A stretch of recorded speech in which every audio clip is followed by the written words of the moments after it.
Russia has certain advantages, especially having what is a very cheap monopoly on this kind of energy trade. I mean, Russia is right there. Europe had a really good thing going on where they could cultivate a relationship with Russia over energy for extremely low prices, and that is entirely gone. The price of energy is skyrocketed, and Russia is actually reaping benefits from that. So, this anti-Russia agenda, this new Cold War, is really backfiring in this way. And so I want to show you now some of the latest developments, because there are first, I think what's really important, and I'll share this article from The Guardian, to begin September, right? I think it was on the 5th of September.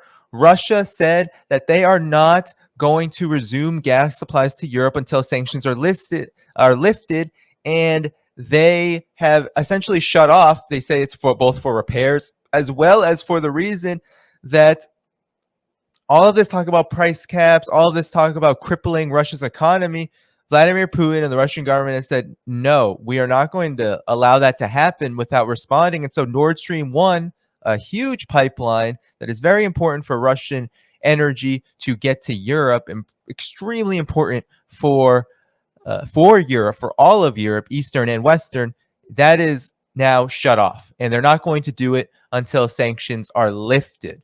Okay, so Dmitry Peskov said that, quote, sanctions introduced against our country by Western countries, including Germany and the UK, are to blame for Russia's failure to deliver gas through the Nord Stream 1 pipeline. Other reasons that would cause problems with the pumping don't exist, Peskov was cited by the Interfax news agency as saying. So Peskov added that Russia's full resumption of gas supplies via Nord Stream 1 was, quote unquote, undoubtedly dependent on whether the West would lift its sanctions on Moscow. Quote, it is these sanctions imposed by the Western states that have brought the situation to what we see now, end quote. So that's what's happening. Russia is saying we are not going to be pushed around. We're not going to be bullied. We're not going to be engaged in a proxy war and be expected to give concessions to imperialist states, the West and the U.S. leading them like poodles into some kind of arrangement that's not going to benefit them, right? Russia literally has, as Fiorella said, thousands of sanctions upon it. Why should Russia accommodate the West at this time? There's absolutely no reason. The West does not want to talk. They don't want to negotiate. They don't want to do diplomacy. More on that in a bit. But I want to now show you what's been happening in response to this, because as we noted, there have been huge consequences, skyrocketing prices, the business, huge losses for business. There was a tweet. I don't know if you saw it. I think it was in Ireland. There was a business owner who showed his bill. He had a Ukraine flag on his Twitter profile. Yet he showed his business bill, and his energy bill was over 10,000 euro for a month. I mean, that is absolutely just mind-boggling. But that is the crisis that Europe is facing, and they're doing it at the behest of the United States. And so what has been the result of this? Well, people are angry, rightfully so. Why wouldn't people be angry? Their livelihoods are in danger. Europe, living standards were already declining, just like the United States, already declining. COVID hit Europe really hard. The economic crisis hit Europe really hard. And of course, we know there's just been stagflation, neoliberalism that has really caused a steep decline in the standard of living. But this energy crisis is like fuel to a fire that already was ostensibly uncontrollable. And now there are protests happening. So these protests are happening in many different places, okay? So the first that was reported on was a massive rally in Prague, okay? So in Prague, here's Al Mayadeen. It was reported mainly in international media, so Al Mayadeen here. There was also CGTN, Global Times, RT. These were the outlets that were really reporting on this rally. There were some mainstream reports, but very few, and you wouldn't necessarily find them in the Google algorithm, let's just say. But there were tens of thousands, right? Some say 100,000, some say 70,000, but these protesters were demanding the resignation of Prime Minister Petr Fiala's coalition government over reckless pro-Western and pro-NATO policies. And this article is saying there were 70,000 people nearly gathered in Prague's iconic Wenceslas Square on Saturday to demand change in several areas of government policy. Protesters demanded the resignation of center-right government of Prime Minister Petr Fiala's coalition due to it neglecting its citizens at the expense of war-ravaged Ukraine.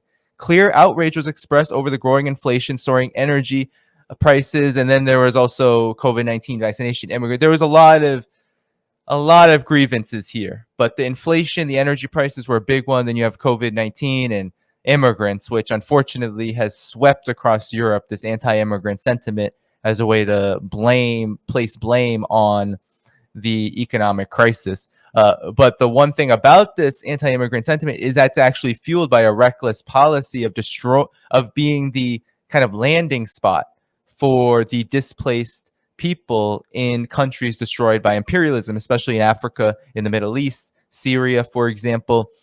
And that has placed a lot of downward pressure on the economy because the capitalists have no intention on creating a situation where everyone can live well, which includes peace in the places where, peace and withdrawal, Yankee get out, right? Yankee get out, Euro get out of the countries being terrorized by imperialism, as well as providing a decent standard of living for all people, for all working people. That's really the solution. But of course, workers have been pit against each other. But nonetheless, a lot of anger over the energy crisis. So, the goals of the protests to call for change. We want the issue of energy prices, especially electricity and gas, to be resolved, because if it is not resolved, it will destroy our economy this fall. So there's a lot of worry about this, and there should be a lot of worry about this. Even if there's not a strong left, there should be a lot of worry about this. So that was in Prague. Now, there's more, okay? There are more protests that have occurred. There were definitely some in Germany, and I'm going to get to that. Germany and Italy, says France 24. September 6th, European cost of living crisis leads to protests in Germany and Italy. So pressure is piling on European governments as energy prices continue to soar. After Russia said it wouldn't deliver gas on its Nord Stream 1 pipeline until Western sanctions are lifted, Portugal announced a new support program for households. Austria's chancellor presented a price cap on electricity. Pressure is coming from the streets, with protests rising against rising prices in Germany and Italy. So, all right, that's a video. So we're not going to watch the video. But these protests are happening, though. These protests are happening. We're not going to watch that whole video because there's a lot to get to, okay? And it's not a lot. This is not just like, some far right conspiracy, right? People are really struggling right now all across the West, the United States, and the world, because a lot of the world, unfortunately, is dependent upon the economic well-being and stability of the U.S. and the West. That is an unfortunate fact due to the fact that when there's a crisis in Western imperialism, U.S.-led imperialism, that crisis hits harder in the neo-colonial states which it dominates. So this is hitting everybody. And this includes countries in Europe, and I'm going to show you why. Countries in Europe are struggling, people are struggling, and especially, you'll see a survey here, this is from RT, EU country citizens saving on food to pay for energy. 7 out of 10 Greeks are being forced to buy less food due to rising energy costs. And you know that over the past decade, austerity has absolutely decimated Greece. The economy is in shambles.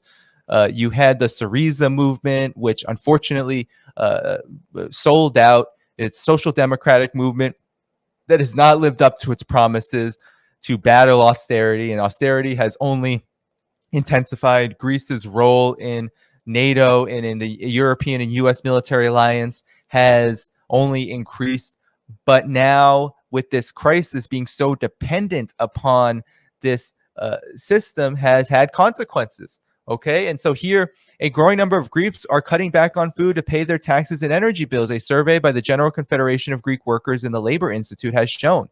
When asked if rising prices had forced them to spend less on basic food items, 20% of of respondents answered much less, and 51% answered less. So it's 71%. While only a quarter reported little change in their spending habits, only 4% said the situation had not changed for them at all. A majority noted that the change in their spending habits had come from the necessity to pay more for energy. Nearly half of respondents, 47%, said they expect a difficult winter as energy prices continue to rise, while 1 in 5 said they may not be able to pay for energy bills in the coming months at all. The Greek economy and society, after years of austerity, are facing a new wave of price increases and reevaluation of basic goods, and stagnant incomes threaten purchasing power of many households and social groups. They suggest that the cost of living crisis in the country could be solved only through government intervention, for instance, by hiking the minimum wage, reducing excise taxes on energy, and imposing a tax on energy companies' excess profits. So there you go. And they're talking about now, so in this article, so Greece is doing this. All European countries are going to do this.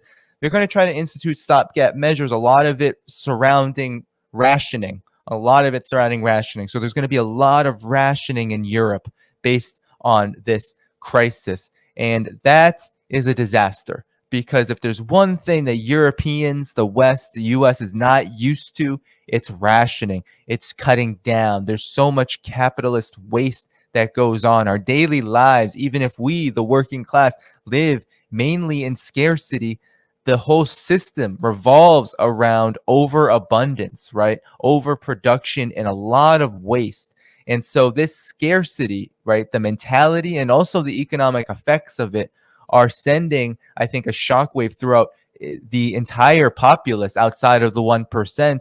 And it's going to create a lot of instability. And there's going to be a lot of political volatility. And that includes both on the left and on the right. Europe had already been experiencing this, where just like in the United States, there are poles that are growing stronger. The left, which I don't think is strong enough, right? The actual left, the independent left, the working class oriented left, and then the far right, which has gained in a lot of key areas. I mean, Eastern Europe is flooded with the far right, but then you can even think in Western European countries, what's happened in the UK, what's happened in France, what's happened in in Germany even, right?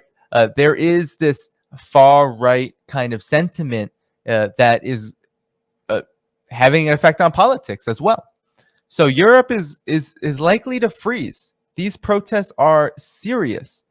And I did not show you also France, okay? I said Germany and Italy, but I also have Tim Anderson, someone who I follow for a while, who did really great work on Syria. Now he's I feel really broadened out his analysis. So on September 5th, he said, "Get out NATO." There was a massive rally against NATO, the EU, soaring prices in Paris, France, and he showed this picture. So, here's the video.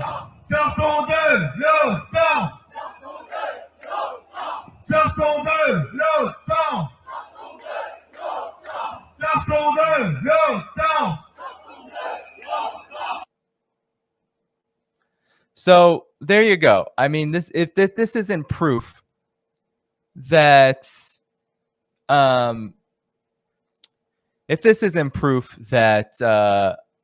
the protests are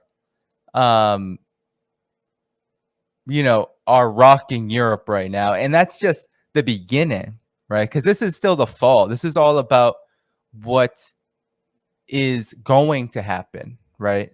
And what already is happening is hitting people to the point where they feel compelled to protest. So, that's the deal. That's the deal with this, okay? And we just have to understand that this isn't going to go well for the US and Europe,